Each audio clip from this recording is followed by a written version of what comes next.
बंगाल में 15 साल बाद क्या इतिहास खुद को दोहरा रहा है? क्योंकि 34 साल तक सत्ता में रही लेफ्ट को उखाड़ फेंकने वाली ममता बनर्जी के अपने किले में सेंध लग चुकी है। लगातार 15 साल तक राज्य की सत्ता पर बेरोक टोक राज करने वाली तृणमूल कांग्रेस अपने ही गढ़ में बिखर रही है। 2026 के विधानसभा चुनाव में हार के बाद पार्टी का एकाधिकार ताश के पत्तों की तरह ढह रहा है। यह सिर्फ चुनावी शिकस्त नहीं है, पार्टी के अंदर सुलग रहा ज्वालामुखी फट चुका है और वो अब इसे पूरी तरह विखंडन की कगार पर ले आया है। ऋतव्रत बैनर्जी जैसे निष्कासित नेता की अगुवाई में नवनिर्वाचित विधायकों का बड़ा धड़ा खुली बगावत कर रहा है और ये बगावत की आग कोलकाता से दिल्ली के सियासी गलियारों तक पहुंच चुकी है। सिर्फ विधायक ही नहीं, दिल्ली में बैठे तृणमूल के कई सांसद भी अब दल बदल की नई संभावनाएं तलाश रहे हैं। कोलकाता और बिधाननगर जैसे अहम नगर निगमों से पार्टी का नियंत्रण छिन रहा है और भ्रष्टाचार के आरोपों में पार्षदों की ताबड़तोड़ गिरफ्तारियां हो रही हैं। अब तो चुनाव चिन्ह भी छिनने का खतरा मंडरा रहा है। आखिर ये सब इतनी जल्दी कैसे हुआ और इसका मास्टरमाइंड कौन है? क्या टीएमसी का हाल शिवसेना और एनसीपी की तरह हो जाएगा?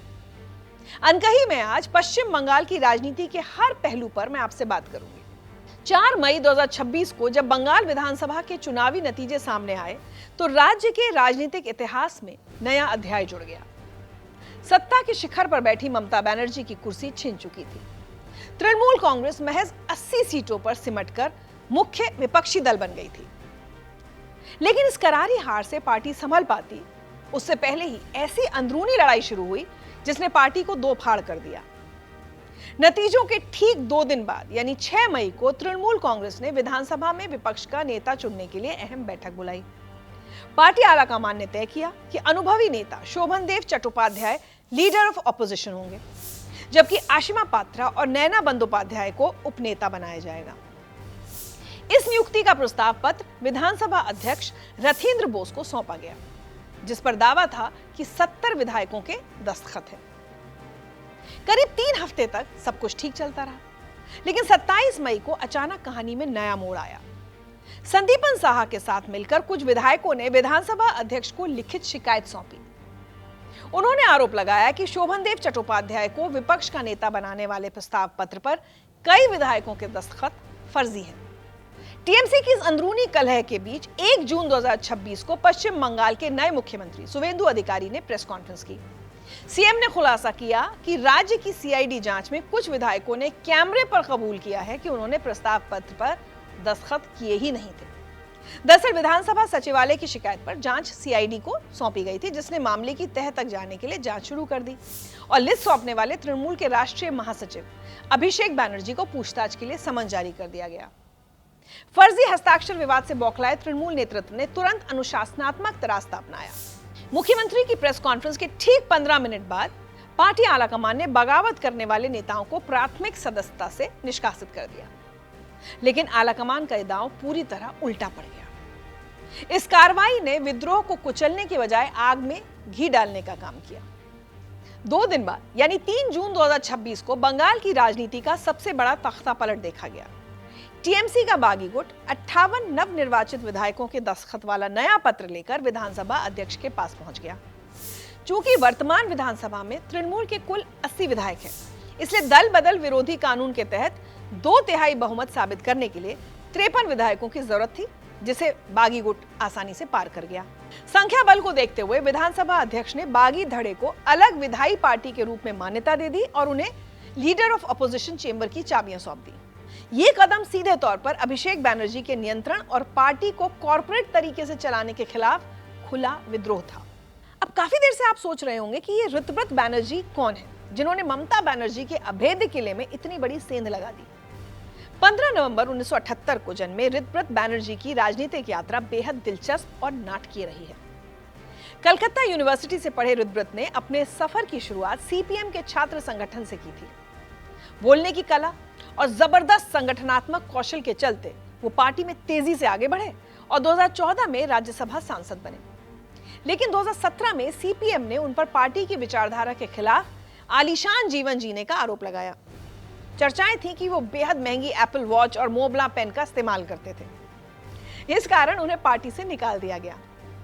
2018 में तृणमूल कांग्रेस उन्हें अपने पाले में ले आई और ट्रेड यूनियन विंग की बड़ी जिम्मेदारी सौंप दी।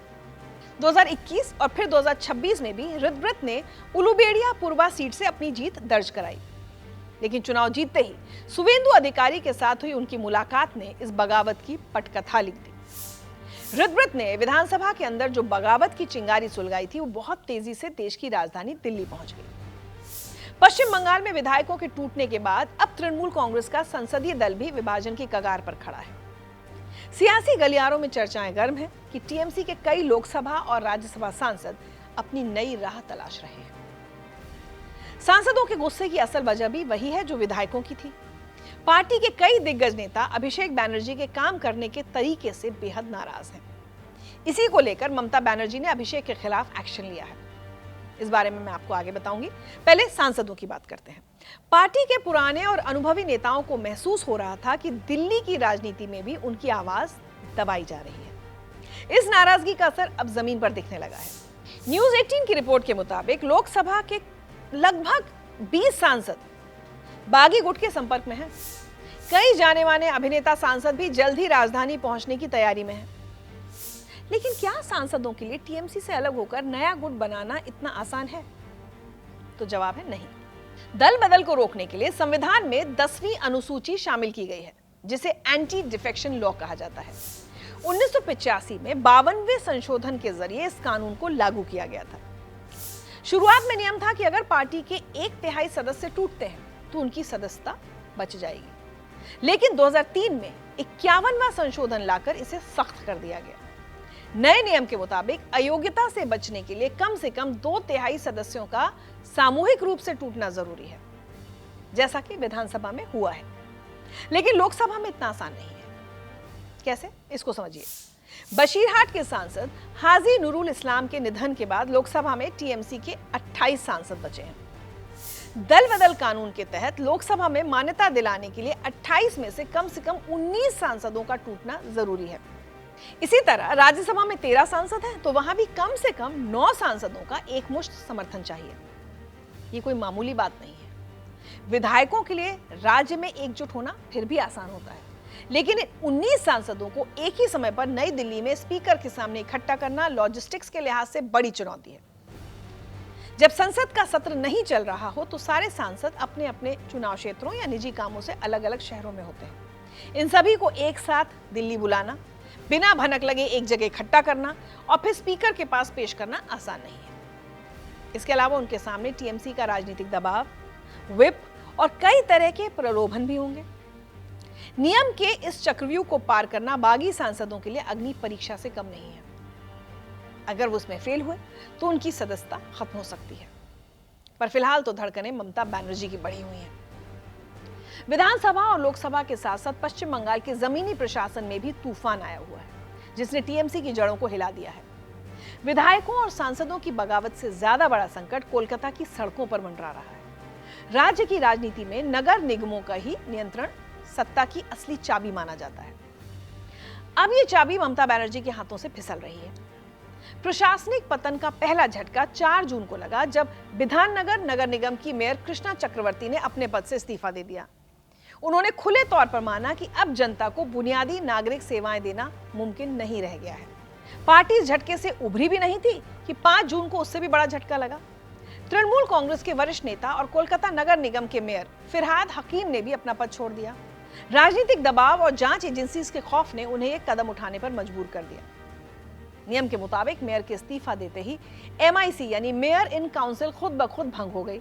इससे 144 वार्ड्स वाले महानगर का प्रशासन अचानक ठप पड़ गया। इन दोनों बड़े नगर निगमों के पतन के बाद सूबे की सरकार ने तुरंत दखल दिया। प्रशासनिक व्यवस्था को गिरने से बचाने के लिए प्रशासकों की नियुक्ति कर दी गई। कोलकाता नगर निगम का जिम्मा प्रशासक स्मिता पांडे को सौंपा गया, जबकि विधाननगर की कमान रवि अग्रवाल के हाथों में दे दी गई।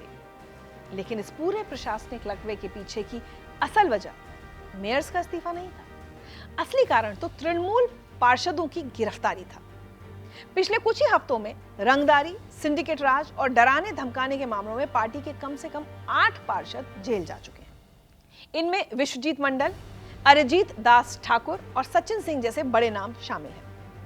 इन नेताओं पर विकास परियोजनाओं में भारी कमीशन मांगने और अवैध वसूली के बेहद गंभीर आरोप। गिरफ्तारियों के सिलसिले ने निगम प्रशासन में खौफ की लहर पैदा कर दी है। वार्ड स्तर पर काम करने वाले ज्यादातर पार्षद अब गिरफ्तारी के डर से अंडरग्राउंड हो चुके हैं।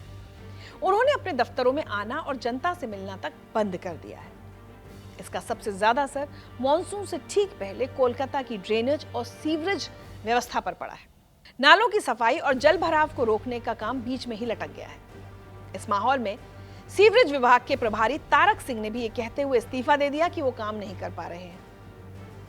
वो जमीनी पकड़ जिसके दम पर तृणमूल कोलकाता में राज करती थी, अब पूरी तरह खत्म हो चुकी है। पार्टी को चौतरफा संकट से बाहर निकालने और बिखरने से बचाने के लिए ममता बनर्जी ने कड़ा फैसला लिया है। पार्टी विधायक और सांसद जिस वजह से नाराज हैं, दीदी ने उसी पर एक्शन लिया है। बिल्कुल सही समझे आप, मैं बात कर रही हूं अभिषेक बनर्जी की। पार्टी के नेता ममता बनर्जी से नाराज नहीं है। उनके गुस्से की वजह सिर्फ अभिषेक बनर्जी और उनकी राजनीति का तरीका है। पुराने नेताओं को लग रहा था कि अभिषेक पार्टी को कॉर्पोरेट कंपनी की तरह चला रहे थे। उनके हर फैसले में सिर्फ डेटा और मैनेजमेंट हावी रहता था। वो राजनीतिक फैसलों के लिए जमीनी कार्यकर्ताओं के बजाय आईपैक जैसी पीआर एजेंसीज पर बहुत ज्यादा निर्भर हो गए थे। साथ ही अभिषेक की 1 पर्सन 1 पोस्ट नीति ने आग में घी डालने का काम किया। इस नियम का मतलब था कि कोई भी नेता अकेला एक पद संभाल सकता है।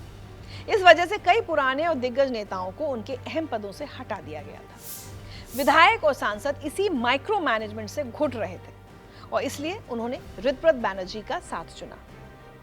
इस असंतोष को देखते हुए ममता बनर्जी ने आपातकालीन डैमेज कंट्रोल शुरू कर दिया। वो समझ गई थी कि अगर भतीजे की जिद मानी गई तो पार्टी पूरी तरह टूट जाएगी। उन्होंने हालात संभालने के लिए अपनी राजनीतिक सूझबूझ का पूरा इस्तेमाल किया। सबसे पहले उन्होंने अभिषेक बनर्जी के पर कतरे। 5 जून को राष्ट्रीय कार्य समिति की अहम बैठक बुलाई गई, जिसमें गिनती के विधायक ही पहुंचे, लेकिन सांसदों और वरिष्ठ नेताओं की मौजूदगी में ममता बनर्जी ने संगठन के अंदर नया संतुलन बनाने के लिए बड़े बदलाव किए।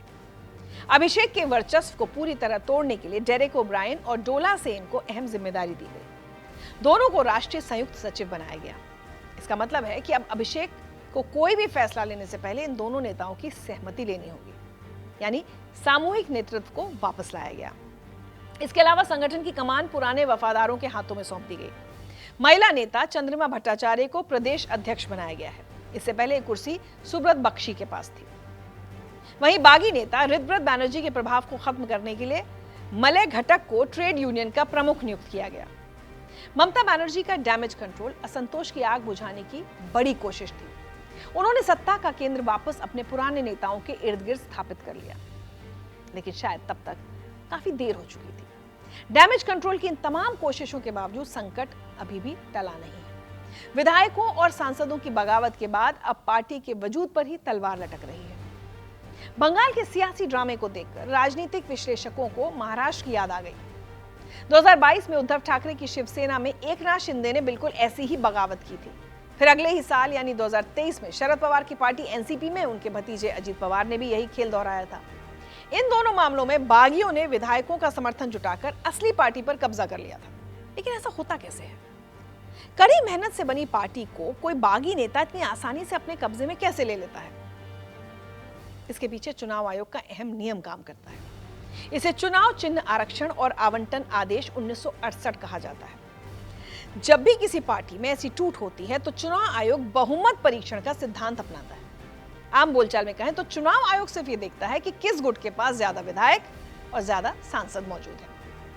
चुनाव आयोग के नियम कानून में पार्टी बनाने वाले की कोई जगह नहीं है। महाराष्ट्र में इसी नियम के तहत शिवसेना का तीर कमान शिंदे गुट को सौंप दिया गया था। वहीं एनसीपी की घड़ी अजित पवार के गुट को दे दी गई थी। अब बंगाल में भी इसी इतिहास के दोहराए जाने का खतरा मंडरा रहा है। अगर ऋतव्रत बनर्जी अपने बागी गुट के साथ मजबूती से डटे रहते हैं तो ममता बनर्जी का खेल खत्म हो सकता है। अगर वो 58 विधायकों और 19 लोकसभा सांसदों को चुनाव आयोग के सामने पेश कर देते हैं तो बड़ा उलटफेर तय है। संख्या बल के आधार पर वो पूरे विधिक अधिकार के साथ खुद को असली टीएमसी घोषित करने का दावा ठोक सकते हैं। बागी विधायकों ने तो विधानसभा अध्यक्ष के सामने ऐसा दावा पहले ही पेश कर दिया है। अब लोकसभा स्पीकर के सामने दावा ठोकने की बारी है। 1998 में ममता बनर्जी ने कांग्रेस से अलग होकर अखिल भारतीय तृणमूल कांग्रेस की नींव रखी थी। उनके लिए बहुत बड़ी विडंबना होगी कि खुद की बनाई पार्टी का नाम और चुनाव चिन्ह बागी गुट को सौंपना पड़े। तृणमूल कांग्रेस का पतन सिर्फ चुनावी हार की कहानी नहीं है, यह पार्टी के अंदर सालों से पनप रही फ्रेंचाइजी राजनीति और सत्ता के अति केंद्रीकरण का संचयी विस्फोट है। जब पार्टी के जमीनी नेताओं को दरकिनार कर पीआर एजेंसीज के जरिए फैसले थोपे जाने लगे तो उसका नतीजा ऐसी ही बगावत के रूप में सामने आता है। अब सबकी नजरें इस बात पर टिकी हैं कि ममता बनर्जी का अगला कदम क्या होगा। क्या ममता बनर्जी उस जादुई पौराणिक पक्षी फीनिक्स की तरह अपनी ही राख से उठकर दोबारा खड़ी हो पाएंगी? इस सवाल का जवाब फिलहाल तो किसी के पास नहीं है, लेकिन अभी हालात बेहद नाजुक हैं।